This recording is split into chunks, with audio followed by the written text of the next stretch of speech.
So we are back in part 2 of the rule, not the exception, the case of Murad Merali, and we are talking now about how he began getting into race play in the first place. If you guys don't know what I'm talking about, check out part 1 where I give a disclaimer, I give some background, and I talk specifically about the issue with with that a lot of us face of things that go on in your childhood affecting your actions as an adult. So please go and check that video out first. This video is moving on to the next part where he goes on in his most previous apology, which is literally coming out within hours of when I'm going to also post these videos, so you can go and check that out on his channel. We have now moved into the part where he starts to talk. He just mentioned how he was being overly sexualized at a young age, put him in line to be involved in sex work, and I talked about why that happens in the previous video. Now I'm talking about, he's then said, coming back from his background and descent. So this is interesting. Coming from his background and descent, he ended up being hyper fetishized by people around him. This is how he began to engage in race play. I want to talk about this because this is something that I think we all face in one way or another, right, in society. And it stems from stereotype, it stems from experience, and it stems from our interracial issues and history and traumas.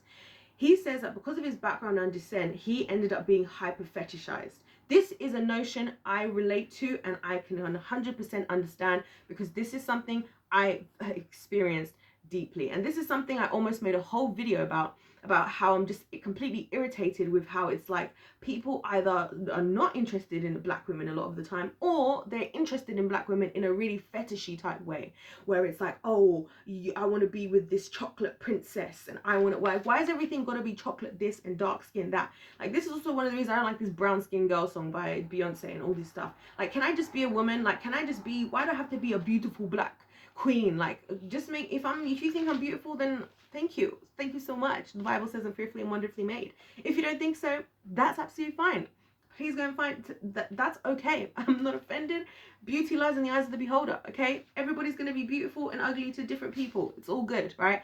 But I hate this whole thing of like fetishizing, and it's happened to me, and even recently, and I feel like this is the Lord just giving me material, because literally in the last couple of weeks, like the last maybe 2 or 3 weeks, right, I have specifically had encounters with older white men who I felt were fetishizing my blackness. And I'm going to tell you guys what it's like so you guys can understand what I'm talking about. So like, somebody can come up to you, and I'm very friendly. Like, if somebody doesn't give me a reason to be horrible to them, I won't be horrible. Although I'm not even going to talk about that in this video. So on 2 occasions, these men are talking to me. And by the way, these 2 men, at least one of them I know for a fact is older than even my parents. The other one, I don't know how old this other man is. Anyway, but he was old, okay? He was old. And I don't use old lightly. To me, when I'm saying old, I mean people that are going to be at least like 65 plus, okay? Anyway, or 60 plus. Anyway, you get the gist. So these men are talking to me, and it's always the same thing of like, they start to like, the only thing they want to talk about you is anything in relation to like your race and nationality. And so this guy's like, so is your hair braided? Oh, did you do it yourself? My niece, my sister's niece, is also, you know, African and does her hair herself.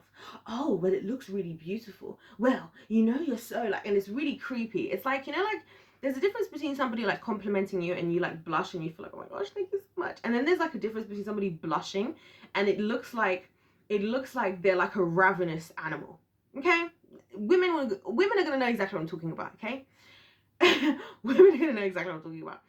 And so when there's certain times that somebody starts trying to talk to you, when all they're trying to do is talk to you about the stuff to do with your race, and you can see that the thing that they're attracted to is not you, it's not stuff about you. It's not like, oh, I think you got a really nice nose. Oh, I think you got really good lips, this, that, and the other, right? Whatever. It's like, or, oh, you know, you got a really beautiful smile, whatever it is.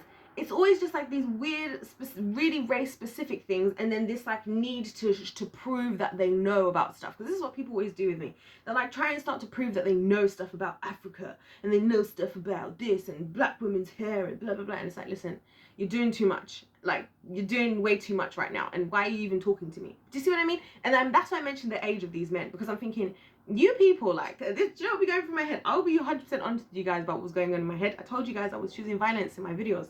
And I say I'm choosing violence, by the way, guys. I don't mean physical, real violence for anybody who wants to come around and be the police and try to hold me against my word. I mean, I'm just going to say exactly what I mean, regardless of how people feel. I'm going to say what I'm going to say because that's the kind of mood I'm in today. And now I'm rapping. Okay. Anyway, so I was thinking... when these guys approach me, I'm thinking, as they're starting to talk to me about how, oh yeah, they've been to wherever in Africa and they've been whatever, right? Because again, they obviously just assume you're African. They were looking for a reason to just like talk about that and then just talk about it and just tell you how they know everything, like they even feel like they know more than you. Like, it's really weird. Anyway, I'm telling you guys this for a reason, okay? I'm telling you guys this for a reason because it's very important. When he talks about being hyper fetishized, I understand what that's like, because in these moments when these guys are coming up to me and they're starting to do all of this, this would be my opportunity, right? If I wanted to be a dominatrix, if I wanted to get back at the slave master, do you not think that if in that moment I wanted to be the freaking dominatrix, matriarch of feminism and blackhood come together, destroying and dominating some old white slave masters or something? Do you not think that could develop some kind of fetishize something from that as well? And again, it would be a race play thing. Why? Because they are old white men who are generally considered, I know, we all know, the elephant in the room. Hello, even my parents who grew up in Africa, when they were there, I'll tell you guys this, when they were there, my parents in Africa couldn't even go to the A schools. The A schools were for the white folk there. They had to go to the B schools, and they were alive in the time where black people were first allowed to go from the B schools to the A schools in Africa. Ladies and gentlemen, the slave mentality and experience and the segregation, it's not that far away. If you look in places like South Africa, right, as one of these old white men was reminding me of, by the way, you will see that a lot of these things, they still exist. So when you have these people, they've been around for this stuff and they probably have their own bunch of trauma or whatever that they had going on. You know, some of these old white men, I'm like, you know what, maybe it was because their wife or their grandma cheated on their granddad with one of the black slave guys and he just had a bigger D than he had. You know, stuff like this is where all these traumas come from, right? This is what I'm saying. All of us races and things, we all have these intermingled trauma situations that are interplaying into why people do this stuff. And it's why I find fetishes to be a problem, to be honest, because I feel like there's a level of like people just like different kinky stuff, like go and live your best life. For me, as long as you marry and I have reasons for that, but I won't talk about that in this video, but as long as it's consensual and you're married, whatever, you go and do you guys enjoy yourself, discover each other's bodies. It's amazing. Okay, great, cool.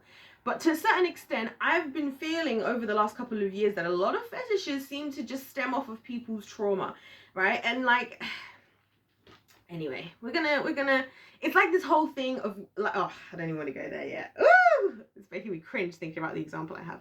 Let's talk more about Murad. Anyway, so he says, these men, when it came to race play / homophobic stuff, because there was also homophobic stuff going on. Oh my gosh, we'll come back to that. Would force it onto him and he engaged in it for money. Now, I want to tell you guys something that I discovered, and I discovered this in multiple levels, that previously, historically, in the last couple of generations, yes, the generations that are alive to this day, it was actually normal for relatives to be molesting the children. It was normal in those times. So a lot of people, and this is where I think a lot of the resentment that comes from the older generations to the younger generations comes from, because they're seeing the younger generation standing up and saying, no, you do not get to touch me that way, and you do not do this, and if you try and do something, I'm going to try and take you to court, and I don't want to be taken to court, because they're like, how the hell are you getting justice? I ain't getting no justice. When somebody was touching me, nobody did nothing about it. And my answer to that is, to the older generations, if any of you guys are watching and you've been affected, most of us, a lot of us, I'll speak for myself, a lot of us want to help you all. We want justice for everybody. So if that has happened to you, that is wrong for you as well. And thank God the younger generations came along and we're stopping that so it doesn't continue. We are sorry as well. It's not fair, okay? So we're all on the same team here. This is one big, huge disconnect. I feel that that's going on right now. Kind of a sidebar, but it's important for me to say this stuff as a part of all of this, because I think that's what's at play here. Because remember, he's saying, and this is something, these are the little details people don't pay attention to, which is why I'm making a whole long series about a 6-minute video, right?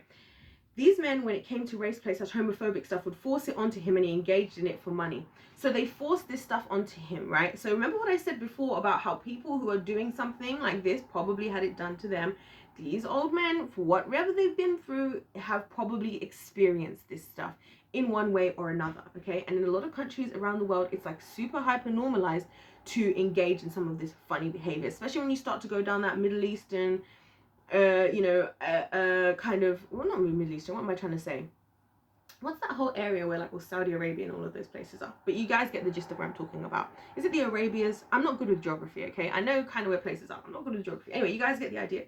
When you go in those areas, there's a lot of very interesting things that go on there. Where there is justifications for men who are still seen as heterosexual to be engaging with sexual interactions with children and children who are boys and all this stuff. So there's a lot that goes on, guys, and there's a lot of weird justifications of why people do stuff, okay? So I just want to say that, going back to his background and descent thing as well. So again, chances are stuff that was done to him, probably people in his own community anyway, but who in his community, like, let's be honest. And he clarified as well that he's Pakistani / from South Yemen. So the Pakistani part of him obviously is Asian, and then the South Yemen part is makes him Arab, because people were accusing him of trying to fake being Arab. So he's got both sides of the coin. Either way, like, who's really, like, coming from that type of background, as I can sympathize from coming from an African background, trying to speak up on this stuff or against stuff like this that goes on that people know, but it's like the big elephant in the room that no one's ever calling out. Good luck with that, mate. So that's just one level to it. But then the other level to it is that he's being forced. So who knows what these men who are involved, who knows what caused these men to do these things in the first place? A lot of these people, honestly, what I really think, a lot of these men, like, even if you think about, and it's not just about men, by the way, because there's women doing craziness as well, okay? But a lot of these guys, but I feel like there's more of a need for dominating the perpetrator when it comes to men than when it comes to women. And I think because men are more ego driven than women are. Do you know what I mean? I think women are more likely to then become another submissive type prey to somebody else. More likely. That's just my own perspective. So like a lot of these men, I think once they get themselves to a lot of money, they feel like now I can be the dominant one that I've always ever wanted to be. And anybody who ever touched me or thought they could hurt me or thought they could hurt my mom or thought they could steal my wife, thought they could do whatever, I can, for all the money to waste it, I'm gonna find myself a little Arab boy and I'm gonna make him do this and I'm gonna make him do that. Because let's not forget that Murad was doing crazy things like fighting in people's faces and all this. I don't know if you guys know about this. There was crazy stuff going on. Like it was extreme. It was extreme. So that's just that, right?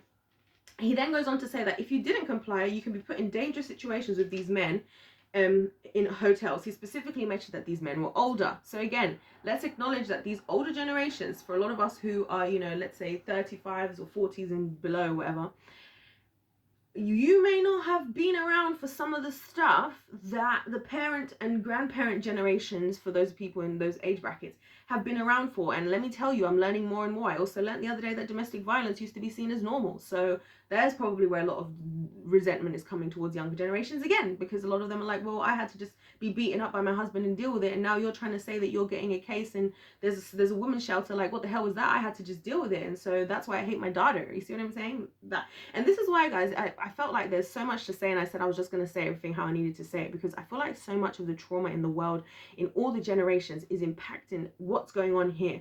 And this is why I think this is the rule, not the exception. We want to believe this is the exception because we want to ignore the trauma that we've experienced and the trauma that others are clearly experiencing. Because if we deal with it, it means that it's acknowledging problematic people who maybe we do not want to see as problematic as they truly were in our lives. It means acknowledging how we've been problematic. It means dealing with the wounds that we want to ignore because we'd rather just mask it with something else and ignore it and hope that it goes away, when in reality, deep down, we know it's not going away. Okay, it doesn't, and it really shows itself as an adult. And do you know when it really shows itself? When you become a parent. But we ain't gonna talk about that just yet. I don't know if we're gonna talk about that in this series, because I don't know if people's ready for that. But if you want to see that, don't forget to let me know in the comments section. And while we're there, by the way, guys, please don't forget to subscribe if you're feeling the vibe and you want to join the tribe, and hit the like button. Let's continue. So, not complying can put him in dangerous situations. He says his boundaries were pushed. When he said no, he would receive sexual and physical violence. sorry, I'm just seeing where's the next logical place for me to stop, because I feel like I'm trying to keep these to like 15 minutes ish each. So yeah, let's talk about this. So he says, what was I just talking about? I was talking about the race play. Okay, yes, okay, this is good. So, but boundaries were pushed when he said no, he would receive sexual and physical violence. Now, the reason I want to talk about this again is because of what, remember before we've already discussed how because of what he experienced being overly sexualized as a child, it made him more inclined to be involved in sex. Like I talked about that in part 1. Now I want to highlight when you've been so used to having your boundaries crossed because of people doing that, you know, as a child, you then are more susceptible to putting yourselves in those types of situations again as an adult. And if you're somebody who has had your boundaries crossed once again, but then you take the other alternative of, well, I'm now going to be the dominator, that's how you then find him and these people he's involved with together. You find him who has become more inclined maybe to put himself in compromising positions. This is why people will say like, oh, why do certain women go for bad guys? Because they probably don't even know how to deal with the good boundaries. They probably meet a guy who doesn't want to sleep with them on the first night. They see that as rejection. You know why some women see that stuff as rejection? Because that's what they've accepted as what's normal and what they think is what should be happening. So when you're putting up as a boundary and you're saying, well, no, I want to get to know you, I'm not ready to like jump straight in there. And then they're like, oh no, but you must not be attracted to me and you must not this. It's not that, and this is why I don't think most people have the language. I know I don't. I'll tell you guys this for free.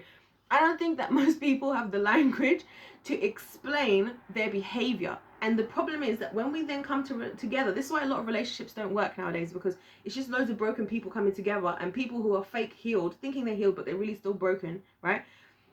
I think they're healed, but they really still got wounds coming together, and then those wounds affecting each other. You've got the woman who thinks, well, I have to, you know, sex you. You have to look like I'm pleasing you sexually for me to think that like you are, like this is love, because now this is what I've established as love, because I never had love, and so I've always felt love from being desired in that way, from sleeping around. So then you meet a guy who doesn't want to do that with you, and you are like, whoa, you must not love me. But then you're more susceptible to a guy who's just gonna give it to you straight away and tells you everything he wants to hear just because he wants to get into your panties, if we're being real and honest, right? And you've now established that as love because you haven't experienced love, so you don't know what that's like, right? So it can go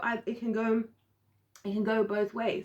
Do you see what I'm saying? And so that's why these things are so important to talk about, because you never really know like how people are, and boundaries. Healthy people create boundaries. This is what I've learned. Healthy people have boundaries. Healthy people don't just become besties with somebody overnight that they just met. Look, these are lessons I've had to learn, okay? Because I used to be that person who'd be like, I meet somebody, we click, I'm like, oh my gosh, we're besties tomorrow.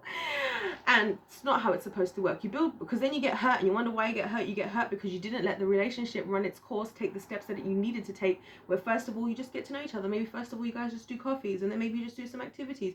You talk about little bits of stuff, but nothing important. And then you develop, and then if you realize there's red flags in this relationship or this friendship, you can end it quickly without too much heartache, but not falling in love. And then first day when we meet, like at the end of the day, we were just having a heart to heart. And yeah, of course, heart to hearts are fine, but you know, if you start going into your whole family history, and then you now form a trauma bond on day one, which then leads to like you wanting to go upstairs into this room, and now you seal that trauma bond with a soul tie because now you guys have slept together.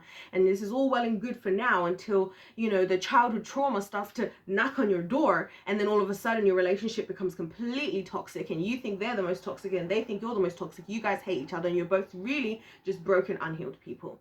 You see how that works out? And so that's why it's important to have a sense of boundaries and to be able to know how to keep your boundaries in check, you know. And that's one thing a lot of people who've had narcissistic people in their life, they struggle with, because narcissistic people will continually cross your boundaries. Narcissists are predators. That's how I look at them. They're like predators. They will consistently cross your boundaries. You will not find a lion, right, sitting there that's going to find feed for the family, seeing, you know, let's say, I don't know, what's a not so scary animal, I don't know, seeing like an antelope or whatever animal they would attack over there, and being like, you know what, that antelope seems to be standing behind a bush, so I'm just gonna respect its boundaries.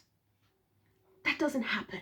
That's like, oh, that's your boundary, great, I'm gonna think how I can cross over that and how I can kill you and eat you regardless. And that's how you have to think about these things, and why it's important to put up boundaries. Sometimes you can't even tell people the boundaries you put up because they're that toxic in your life. And again, the toxicity that comes from them is likely due to their own trauma that is undealt with.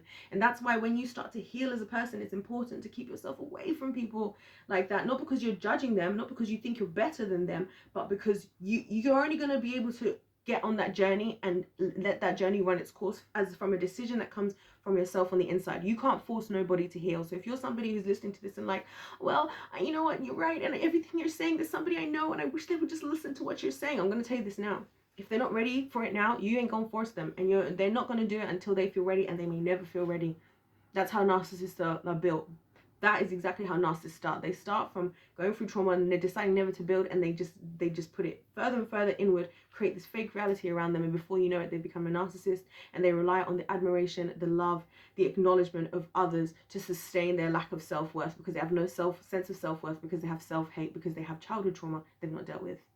And on that note, we're going to continue in part 3 because that was a heavy one. And I want to talk more about this whole, more some of the stuff he said. And I'm just going to keep moving forward with this whole thing because, you know, and I'm going to probably continue on the subject of boundaries. I just want to keep these videos, you know, block worthy. You might want to pause the end of this video, go to the toilet, grab some water, maybe say a prayer to the Lord, like, Lord, I need some help in this area. Anyways, guys, we're going to continue on through because I feel like there's so much important stuff that he has spoken about, and I know it's only a 6-minute video that he made, and I'm making like probably an hour and a half worth of content talking about it, but it's because I feel that so much of this is stuff that people are actually experiencing for themselves. So I hope you guys have enjoyed this video. I hope it's been beneficial to you. Please do hit the subscribe button. Please comment your thoughts down below. I would appreciate it so much, guys, and of course like the video if you did like it. Other than that, guys, don't forget to check out part 1 if you haven't. Don't forget to check out part 3 after this one. God bless you, and I'll see you in my next one. Goodbye.